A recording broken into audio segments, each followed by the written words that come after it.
Hello everyone and welcome back to the channel. How are you today? Today I am here with Sarah and today we are going to talk about the weather.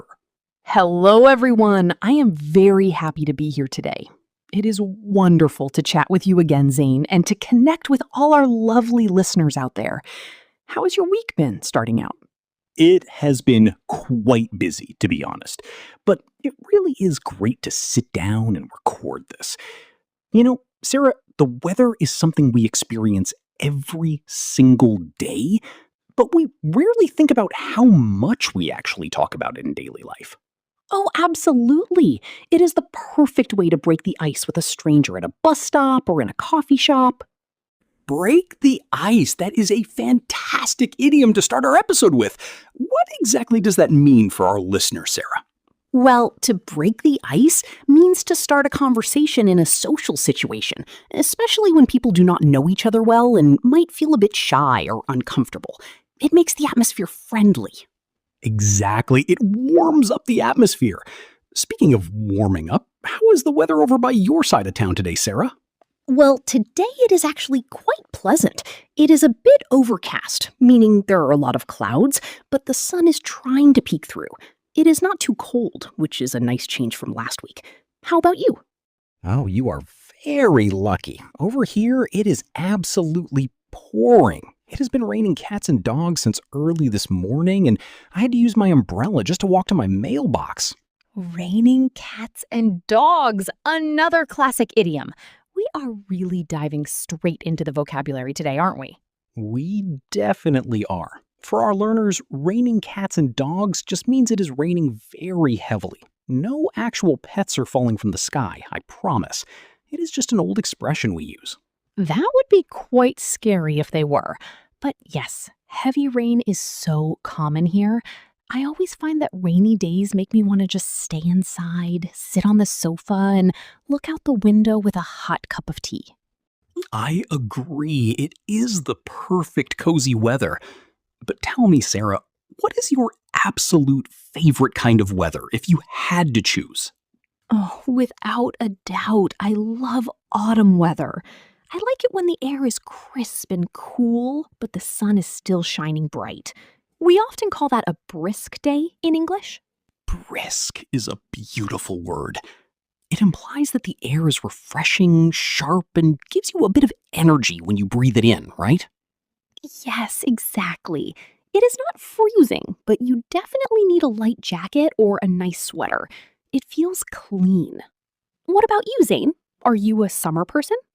I used to be a big summer person when I was younger, because summer meant school holidays and going to the beach. But now that I am older, I find extreme heat quite exhausting. I prefer spring. Spring is lovely. Everything starts to bloom, the flowers come out, and the temperature is very mild. But human beings are funny, aren't they? When it is winter, we wish for summer, and when it is summer, we complain about the heat. That is so true. We are never completely satisfied. I remember a funny story from a few years ago when I went on vacation to Greece in July. Oh, July in Greece? Must have been incredibly hot. Did you know? I knew it would be warm, but it was scorching. Scorching means extremely hot, almost like you are burning. One afternoon, the temperature reached about 42 degrees Celsius. I felt like I was melting the moment I stepped outside. Wow, 42 degrees? That is intense. Did you spend the whole day in the hotel with the air conditioning turned on high? Almost, but I made a silly mistake. I decided to walk to a local outdoor market at noon. The streets were completely empty because all the locals were smart enough to stay indoors. I learned my lesson about the Mediterranean sun the hard way. That reminds me of a time I went to Edinburgh, Scotland in the middle of winter. I expected it to be cold, but I did not expect the wind. It was a biting wind. Biting wind? That sounds painful. It really was. It felt like tiny needles on my face. In English, when we say the wind is biting or piercing, it means the wind is so cold that it actually hurts your bare skin. That sounds intense. Did you have the right clothing to protect yourself? Fortunately, yes. I had to wear many layers. Layering your clothes is a great tip for cold weather. You wear a t-shirt, a sweater, and then a heavy coat over everything. That is a great spoken English tip as well. We often use the phrasal verb bundle up when we tell someone to dress warmly. For example, it's freezing outside, so make sure you bundle up before you leave. Oh, I love that expression. Bundle up. It sounds so safe and warm. It makes you think of being wrapped in a big blanket. Yes, exactly. And weather really changes our mood. When it is gloomy and gray outside, people often feel a bit down or tired. Have you ever felt that way? Oh, definitely. There is actually a term for that. Some people call it the winter blues. When there isn't enough sunlight, you just feel like sleeping all day. Winter blues is a great phrase. It describes that mild feeling of sadness or laziness during the dark winter months. But as soon as a ray of sunshine appears, everyone's energy levels shoot up. It is amazing how much power nature has over our daily lives. Even our vocabulary is full of weather words used for other things. For example, have you ever told someone they look under the weather? Oh, yes, that is a highly common idiom. If someone is feeling under the weather, it means they are feeling slightly sick or unwell. It is not for serious illnesses, just a common cold or a headache.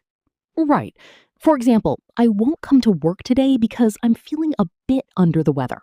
It is very natural to use in casual conversation. Let's take a proper moment to look deeper at some grammar and vocabulary we just used, because we want to ensure our intermediate learners can take notes and use these correctly. Great idea, Zane. Let's start with a very common point of confusion, the difference between the words weather and climate. Many learners mix these two up when writing or speaking. Yes, weather is the daily, short-term state of the atmosphere. For example, you say, the weather today is rainy and wet.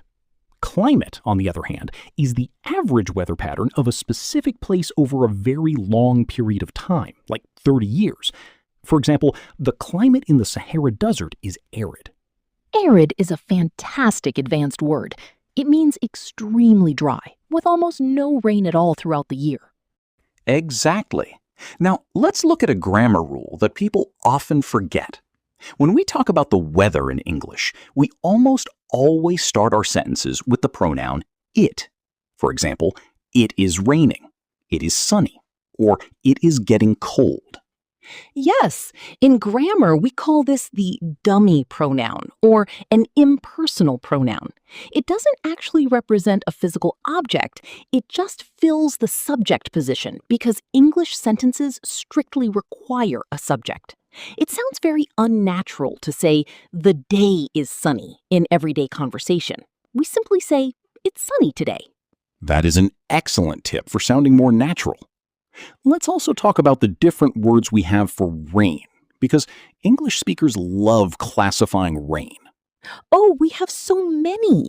If it is raining very lightly, we don't usually say light rain. We use the specific word drizzling.